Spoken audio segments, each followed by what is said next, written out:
Well, I guess we should save time for questions. I could ask. I'll let you ask. So what questions do you have?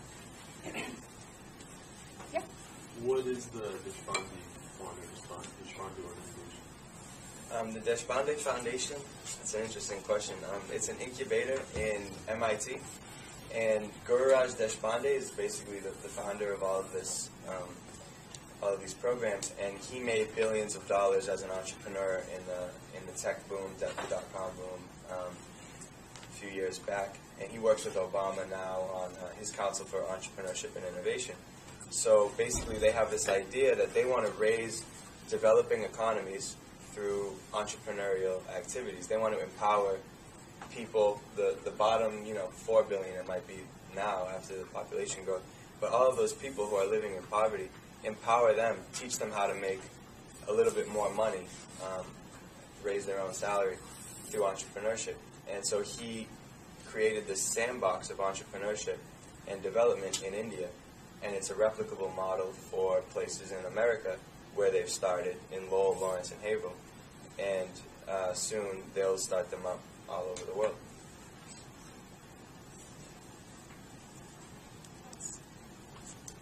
Yes? I guess this would be more directed towards Group or IB.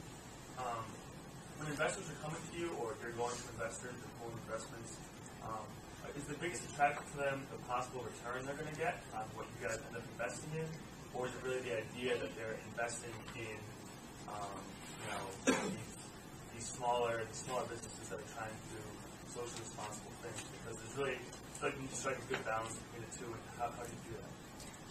For Root Capital, we definitely get a mix of those two. We get the hard, the people who are like, I will get a return on this at a good rate, and then we have the people that come to us, who are just like, their heartstrings have been pulled by seeing the poverty in the world and want to throw their money to someplace that does good. But for the most part, our investors fall somewhere in the middle. And so they want to make an investment with their money, and they're usually very, very smart with their money and want to make the right investment. And so they want to make an impact. And so we have just been calling these people impact investors. And there's a growing space, I guess you can call it, of impact investors looking to invest their money in organizations that aren't just any other nonprofit. So yeah, for the most part, we get a mix of those folks. Same thing. I would say most people are somewhat mixed.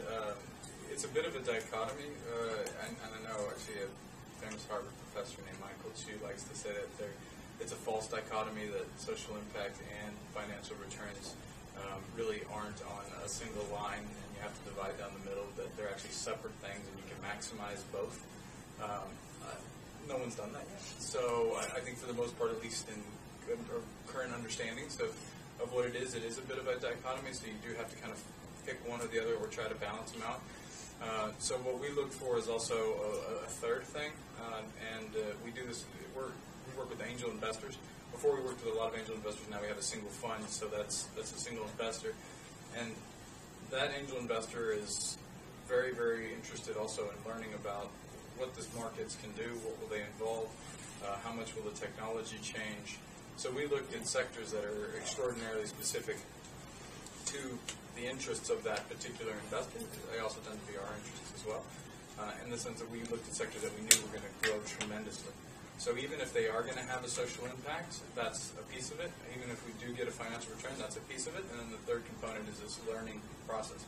And I think if you take almost all investors, especially individual investors that are going to be highly involved with their investments, they want that learning. There's something about it. So they might even talk about the social impact, but what they're really doing is they're learning about this market or this area that they don't really understand. So you try to do that, and that somewhat alleviates that dichotomy between the impact and the return.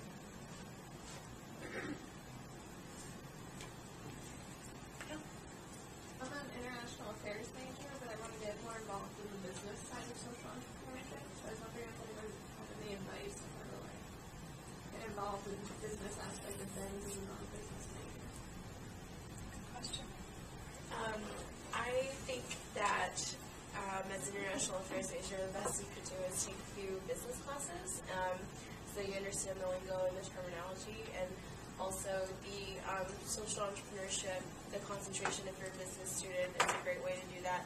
But for non-business students, the interdisciplinary minor is exactly what it is. It's interdisciplinary. It pulls in through different disciplines. So in the human services side, you'll learn about strategic philanthropy, nonprofit management. In the international affairs side, it'll give you kind of like a global perspective. With the social entrepreneurship side, in the College of Business, you'll learn about things like business models and sustainability and financials and all that stuff. So it's really holistic. So social entrepreneurship is an interdisciplinary minor that you can actually take. So if you want to declare the social entrepreneurship the interdisciplinary minor, you have to go to 250 Dodge and see someone named Brad. And he'll set that up for you. You can also probably do it with your own academic advisor, but it's I think it's a 5-course program, so it's not really hugely extensive.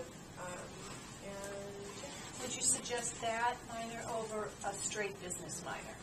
Yes, especially for non-business students. The business minor is also a 5-course minor. It involves intro to accounting, intro to finance, intro to marketing. If that stuff is not interesting to you, then I would piece it together with the social entrepreneurship interdisciplinary minor. I'd also just say, just don't let it hold you back. I'm not formally trained. I have MBAs work for me as well, so and they know more about a lot of the business stuff than I do. Don't let it hold you back. Find what you're good at, and businesses are extraordinarily holistic. There's an aspect of it for everything. So we look at socioeconomics, we look at politics, because we're investors, so we have to understand that. So there's something from almost every discipline that we pull in, and we find value in from a business standpoint as well. So you can always learn that stuff on the fly. How many people on this panel are business major? Just one. It's interesting. Online resources are insanely helpful nowadays. I've learned most of what I know about business A by just going out there and learning it, doing it, and B online. I mean, all the major universities have tons of information. I mean, that's sometimes the hardest way to, I'm going to learn business, but maybe if you have a purpose or a project in mind, you can kind of mash the two together and do the best you can. And look into an international business co-op. I say that international because if you go and work in a developing world, there's a higher chance that the organization you're working with, it might be a little more creative and open to seeing you grow, and they're not going to expect you to just punch numbers into the spreadsheet and know exactly what you're doing. I was on co-op with an international affairs major from Tufts, and we were both doing exactly the same thing. And we both learned so much just from watching our business around us and learning from our bosses and seeing what was taking place. And you just learn it on the fly, and they don't expect too much of you coming in. I think we have time for a couple more. Yeah. Say for ID for capital, what kind of strategy when you're looking for companies to invest in? What's your strategy for and kind of criteria requirements for the company? Well, we haven't really done a whole lot of cold calls.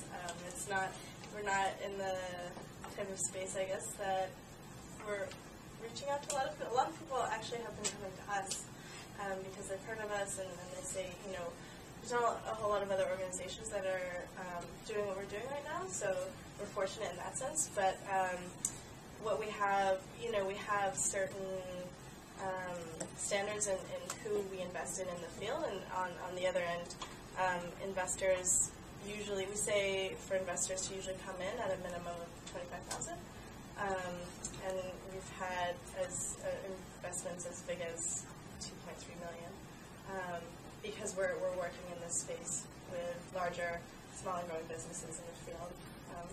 But that's the financial bracket that we're dealing with in this sense.